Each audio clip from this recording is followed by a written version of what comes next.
ओम नमः शिवाय। जिस प्रकार इस ब्रह्मांड का न कोई अंत है और न ही कोई शुरुआत, उसी प्रकार शिव अनादि हैं। संपूर्ण ब्रह्मांड शिव के अंदर समाया हुआ है। आइए श्रवण करते हैं सोमवार व्रत कथा। प्राचीन काल की बात है। एक नगर में एक बहुत धनवान साहूकार रहता था, जिसके घर में धन की कमी नहीं थी, परंतु उसको एक बहुत बड़ा दुख था कि उसके कोई पुत्र नहीं था। वह इसी चिंता में दिन रात लगा रहता था। वह पुत्र की कामना के लिए प्रत्येक सोमवार को शिव जी का व्रत और पूजन किया करता था तथा सायंकाल को शिव मंदिर में जाकर शिव जी के सामने दीपक जलाया करता था। उसके इस भक्ति भाव को देखकर एक समय पार्वती जी ने शिव जी महाराज से कहा कि महाराज, यह साहूकार आपका अनन्य भक्त है और सदैव आपका व्रत और पूजन बड़ी श्रद्धा से करता है। इसकी मनोकामना पूर्ण करनी चाहिए। शिव जी ने कहा, हे पार्वती, यह संसार कर्म क्षेत्र है। जैसे किसान खेत में जैसा बीज बोता है वैसा ही फल काटता है, उसी तरह इस संसार में जैसा कर्म करते हैं वैसा ही फल भोगते हैं। पार्वती जी ने अत्यंत आग्रह से कहा, महाराज, जब यह आपका अनन्य भक्त है और इसको अगर किसी प्रकार का दुख है तो उसको अवश्य दूर करना चाहिए, क्योंकि आप सदैव अपने भक्तों पर दयालु होते हैं और उनके दुखों को दूर करते हैं। यदि आप ऐसा नहीं करेंगे तो मनुष्य आपकी सेवा तथा व्रत क्यों करेंगे। पार्वती जी का ऐसा आग्रह देख शिव जी महाराज कहने लगे, हे पार्वती, इसके कोई पुत्र नहीं है। इसी चिंता में यह अति दुखी रहता है। इसके भाग्य में पुत्र न होने पर भी इसको मैं पुत्र प्राप्ति का वर देता हूँ, परंतु यह पुत्र केवल 12 वर्ष तक जीवित रहेगा। इसके पश्चात वह मृत्यु को प्राप्त हो जाएगा। इससे अधिक मैं और इसके लिए कुछ नहीं कर सकता। यह सब बातें साहूकार सुन रहा था। इससे उसको न तो कुछ प्रसन्नता हुई और न ही कुछ दुख हुआ। वह पहले जैसा ही शिव जी महाराज का व्रत और पूजन करता रहा। कुछ काल व्यतीत हो जाने पर साहूकार की स्त्री गर्भवती हुई और 10वें महीने में उसके गर्भ से अति सुंदर पुत्र की प्राप्ति हुई। साहूकार के घर में बहुत खुशी मनाई गई, परंतु साहूकार ने उसकी केवल 12 वर्ष की आयु जानकर अधिक प्रसन्नता प्रकट न की और न ही किसी को भेद ही बताया। जब वह बालक 11 वर्ष का हो गया तो उस बालक की माता ने उसके पिता से विवाह आदि के लिए कहा, तो वह साहूकार कहने लगा कि अभी मैं इसका विवाह नहीं करूंगा, अपने पुत्र को काशी जी पढ़ने के लिए भेजूंगा।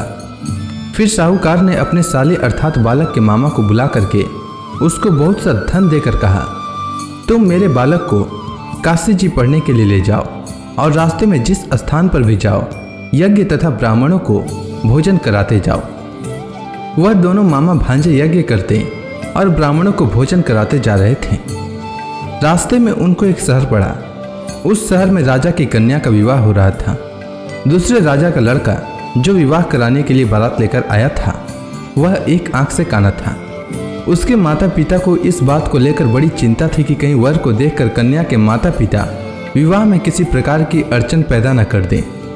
इस कारण जब उसने अति सुंदर सेठ के लड़के को देखा तो मन में विचार किया कि क्यों न दरवाजे के समय इस लड़के से वर का काम चलाया जाए। ऐसा विचार कर वर के पिता ने उस लड़के और मामा से बात की तो वे राजी हो गए। फिर उस लड़के को वर के कपड़े पहनाकर तथा घोड़ी पर चढ़ाकर दरवाजे पर ले गए और सब कार्य प्रसन्नता से पूर्ण हो गया। फिर वर के पिता ने सोचा कि यदि विवाह कार्य भी इसी लड़के से करा लिया जाए तो क्या बुराई है। ऐसा विचार कर लड़के और उसके मामा से कहा, यदि आप फेरों का काम और कन्यादान के काम को भी करा दें तो आपकी बड़ी कृपा होगी और मैं इसके बदले में आपको बहुत कुछ धन दूंगा। तो उन्होंने स्वीकार कर लिया और विवाह कार्य भी बहुत अच्छी तरह से संपन्न हो गया। परंतु जिस समय लड़का जाने लगा तो उसने राजकुमारी की चुंदड़ी के पल्ले पर लिख दिया कि तेरा विवाह तो मेरे साथ हुआ है, परंतु जिस राजकुमार के साथ तुमको भेजेंगे वह एक आंख से काना है और मैं काशी जी पढ़ने जा रहा हूँ। लड़के के जाने के पश्चात उस राजकुमारी ने जब अपनी चुंदड़ी पर ऐसा लिखा हुआ पाया तो उसने राजकुमार के साथ जाने से मना कर दिया और कहा कि वह मेरा पति नहीं है, मेरा विवाह इसके साथ नहीं हुआ है, वह तो काशी जी पढ़ने के लिए गया है। राजकुमारी के माता पिता ने अपनी कन्या को विदा नहीं किया और बारात वापस चली गई। उधर सेठ का लड़का और उसका मामा काशी जी पहुंच गए। वहां जाकर उन्होंने यज्ञ करना और लड़के ने पढ़ना शुरू कर दिया। जब लड़के की आयु 12 वर्ष की हो गई तो उस दिन उन्होंने यज्ञ रचा रखा था कि लड़के ने अपने मामा से कहा कि मामा जी आज मेरी तबीयत कुछ ठीक नहीं है। तब मामा ने कहा कि अंदर जाओ और सो जाओ। लड़का अंदर जाकर सो गया और थोड़ी देर में उसके प्राण निकल गए। जब उसके मामा ने आकर देखा कि वह मुर्दा पड़ा है तो उसको बड़ा दुख हुआ और उसने सोचा कि अगर मैं अभी रोना पीटना मचा दूंगा तो यज्ञ का कार्य अधूरा रह जाएगा। अतः उसने जल्दी से यज्ञ का कार्य समाप्त कर ब्राह्मणों के जाने के बाद रोना पीटना आरंभ किया।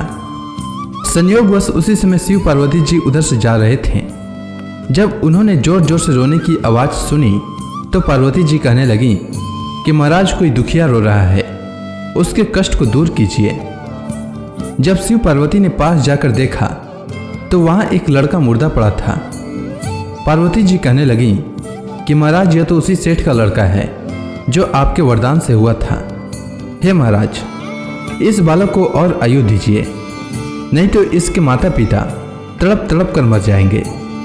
पार्वती जी के बार बार आग्रह करने पर शिव जी ने उसको जीवन वरदान दिया और शिव जी महाराज की कृपा से लड़का जीवित हो गया। शिव जी और पार्वती जी कैलाश पर्वत पर चले गए। तब वह लड़का और मामा उसी प्रकार यज्ञ करते तथा ब्राह्मणों को भोजन कराते हुए अपने घर की ओर चल पड़े। रास्ते में उसी शहर में आए जहां उसका विवाह हुआ था। वहां पर आकर उन्होंने यज्ञ आरंभ कर दिया तो उस लड़के के ससुर ने उसको पहचान लिया और अपने महल में ले जाकर उसकी बड़ी खातिर की। साथ ही बहुत से दास दासियों सहित आदर पूर्वक लड़की और जमाई को विदा किया। जब वह अपने शहर के निकट आए तो मामा ने कहा कि मैं पहले तुम्हारे घर जाकर खबर कर देता हूँ। जब उस लड़के का मामा घर पहुंचा तो लड़के के माता पिता घर की छत पर बैठे थे और यह प्रण कर रखा था कि यदि हमारा पुत्र सकुशल लौट आया तो हम राजी खुशी नीचे आ जाएंगे, नहीं तो छत से गिरकर अपने प्राण खो देंगे। इतने में उस लड़के के मामा ने आकर यह समाचार दिया कि आपका पुत्र आ गया है, तो उनको विश्वास नहीं हुआ। तब उसके मामा ने शपथ पूर्वक कहा कि आपका पुत्र अपनी स्त्री के साथ बहुत सारा धन लेकर आया है। तो सेठ ने आनंद के साथ उसका स्वागत किया और बड़ी प्रसन्नता के साथ रहने लगे। इसी प्रकार से जो कोई भी सोमवार के व्रत को धारण करता है अथवा इस कथा को पढ़ता या सुनता है उसकी समस्त मनोकामनाएं पूर्ण होती है। उम्मीद है आपको सोमवार व्रत की कथा अच्छी लगी होगी। अगर आपको यह वीडियो अच्छी लगी हो तो कमेंट सेक्शन में ओम नमः शिवाय लिखना न भूलें। धन्यवाद।